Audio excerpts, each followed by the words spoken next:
Right, for this PowerPoint, we're going to go back to chapter 16 and what they call section 3, the kinematics with the calculus. Okay, so let's introduce that. We've just been looking at, we went ahead to chapter 17 because it's the way we've always done it. And we looked at the formulae for kinematics when A is constant. But clearly, A isn't always constant. You might have the situation where the acceleration is changing. What happens if acceleration depends on time? Let's actually start with velocity instead. We measure it in meters per second. Okay, so velocity is the rate at which displacement is changing with respect to time. It's a distance divided by time. It's a rate of change of displacement, which might ring bells from the work you did at GCSE on travel graphs. Similarly, acceleration is the rate of change of velocity with respect to time. It's measured in meters per second, or meters per second squared. Now, rate of change of something with respect to time. Hopefully that is going to ring bells. Hopefully that's going to make you think of all the work we were doing with calculus.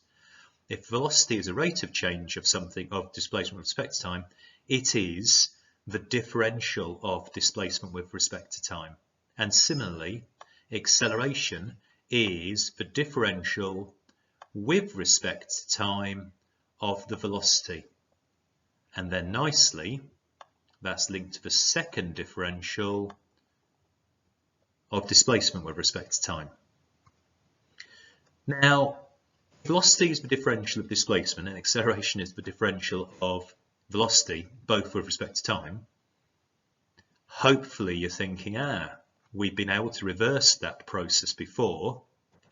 So, similarly, we can say A is the integral of acceleration with respect to time, and displacement is the integral of velocity with respect to time. So to go back to the original question, what if A depends on t? We get these important results. In one direction we differentiate, and in one direction we integrate. Now, that means we're going to use the calculus you already know to solve kinematics problems.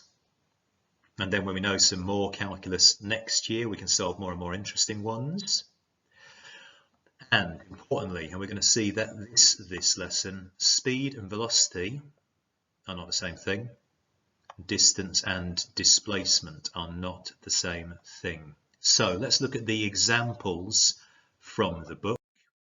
So worked example 16.5 is this one involving a toy car. You can pause it and read it.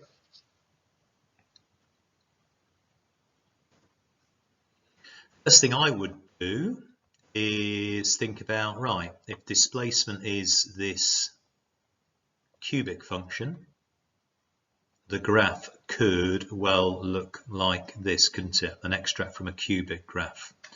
Right, let's use the definitions we've got to find instantaneous velocity and acceleration, and then see how that matches up with the graph, which, to be honest, you could draw very quickly on your graphical calculators. So instantaneous velocity and acceleration after 5 seconds. Velocity is the differential of displacement with respect to time, which gives us that. If you sub in t is 5, you get v is 2. Right, how does that relate to the graph? This graph here was the graph for displacement. Velocity, the rate of change of displacement, should be the gradient at that point. So, can you imagine, and I'm not going to be able to do it very neatly with the pencil to annotate it, but if you had a straight line there, oh, no, that's just embarrassing. If you had a straight line there, it would have a gradient of 2 at that point. The acceleration is the differential of velocity with respect to time. If you differentiate again carefully, you get 3.4 take 1.2t. When t is 5, a is minus 2.6. And that would be the gradient on the velocity time graph. And we're going to do travel graphs at the end of this chapter. Initial displacement of the car from the flag. Well, we've got an equation for, we've got a formula for displacement here. If you put t equals 0 into that, you get 2.1. Or, if you read it off the graph, that value there is 2.1, the initial displacement. Right, average velocity. Average velocity is the change in displacement divided by the time. Okay, when t is 5, if I put 5 into that, if I look at 5 on the graph and get this value here, we get 19.6. The average velocity is 19.6, take 2.1 over 5, 3.5 meters a second. Not necessarily the same as average speed in some of the questions to come, and we'll see why. The next example is example 16.6. Again, you can read that one quickly. So in this case, we're starting with the acceleration and we want an equation for the velocity. So it's simply velocity is the integral of acceleration with respect to time. So we get that. Do not forget the plus c. It's identical to the work you were doing when you were given dy dx and you wanted to find the original equation of a curve if you knew a point on the curve. So integrate, don't forget the plus c, and then we've got this pair of values. The initial velocity was sub t is 0 here, and v is 1.6 here. And at this stage, it's worth noting that this was a polynomial. So all terms with t in went to 0 when you put 0 in. We have done at least two functions which, if you put 0 in, don't give 0 as an answer. Can you think what they were? Exponentials and the cosine graph. Okay, so do not always assume c is 0. So that a function goes to 0 if you substitute 0 into it. Okay, so that's the equation for the velocity with units in this case. The equation for the displacement from the initial position. So simply integrate v to get that. Bad form to use the same letter for the constant twice. I've used c and I've used k. The initial position, at the initial position, the displacement is 0. So t is 0, s is 0. Carefully put your zeros in, remembering that some functions don't go to 0 and put 0 in. But in this case, k is 0, so we get this. Don't forget the units. Find the displacement and the velocity after 2 seconds. When t is 2, we can put 2 into that. When t is 2, we can put 2 into the displacement equation.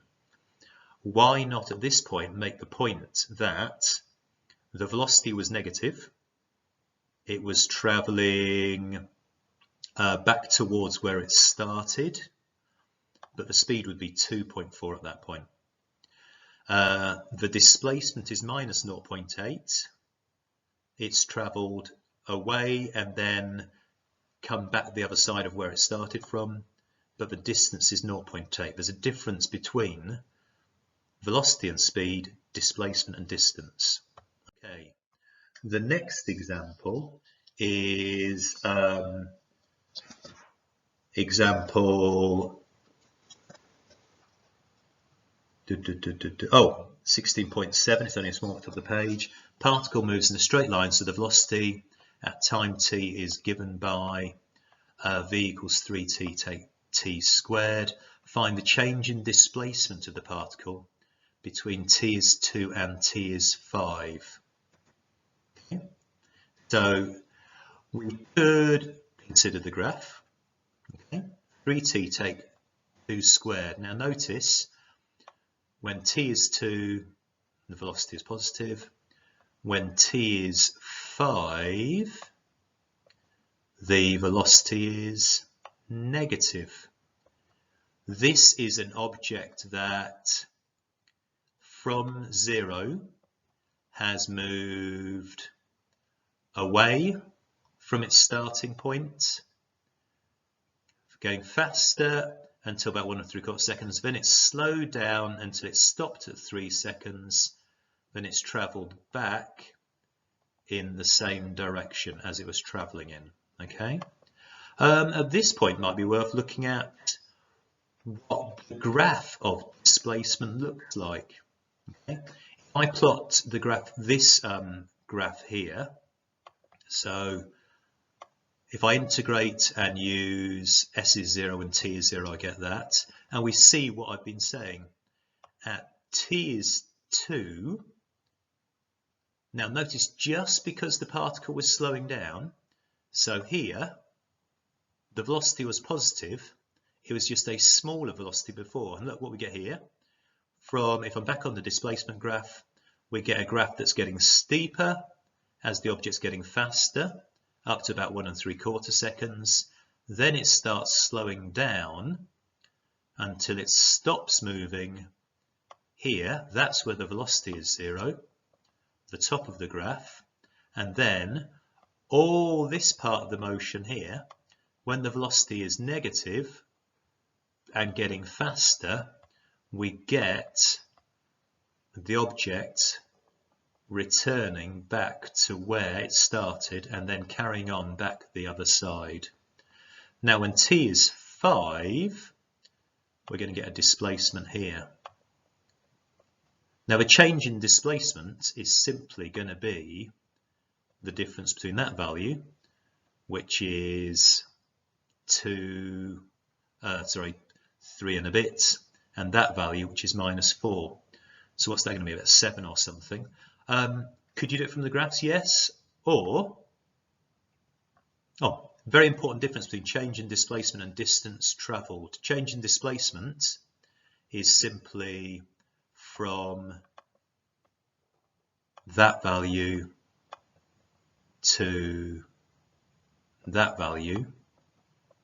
The distance travelled in the same time will be that distance between 3 and, 4 and a bit, added to all of that distance. Okay, distance travelled and change in displacement are different. But if we're working out change in displacement, we can simply integrate between two limits. Okay, change in displacement is that. Distance travelled between 2 and 3 seconds, the object had a positive velocity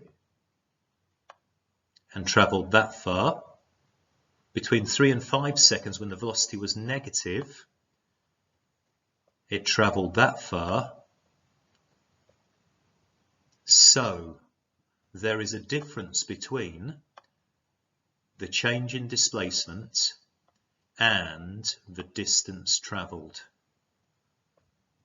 So similarly, there's a difference between the average velocity, the change in displacement divided by 3, and the average speed. Crucial. Now, while I put the calculator on the screen, don't forget on the Class Whiz classic calculator, there's a button there which does your definite integration for you, like on the graphical one. Which brings us to this one. The particle moves with velocity, the last of the examples before you then try some of the questions. Particle moves with velocity, notice that's a cubic. Find the displacement from the starting point, find the times when it's instantaneous arrest, sketch the velocity time graph. Right. Find the displacement from the starting point. To find the displacement, you integrate v with respect to t, and you get that. If you sub in from the starting point, at the starting point, the displacement is 0. So C is 0, so we get that. Sub in 5, you get that. Notice you get exactly the same answer by integrating between 0 and 5 and using limits between 0 and 5 and getting that. Okay, so when's it instantaneously at rest? It's instantaneously at rest when the velocity is 0. Can we solve cubics being equal to 0? Well, yes, we can. We can simply type it into your calculator. But if it said show you're working, and they will do that now, notice that we don't have to use, well, what method would you use to solve a cubic? Exactly. You would use factor theorem, except in this case, t is a factor anyway. You can factorize the quadratic you get 0, 2 and 5 seconds. How does that help us sketch the velocity time graph? We've got a cubic, so we should know the shape of a cubic, which goes through the t-axis at 0, 2 and 5, and it's the coefficient of t cubed is positive. Hopefully you're picturing this graph. So it's that shape for a positive t cubed and has roots of 0, 2 and 5. Okay. Distance travelled by the particle during the first 5 seconds.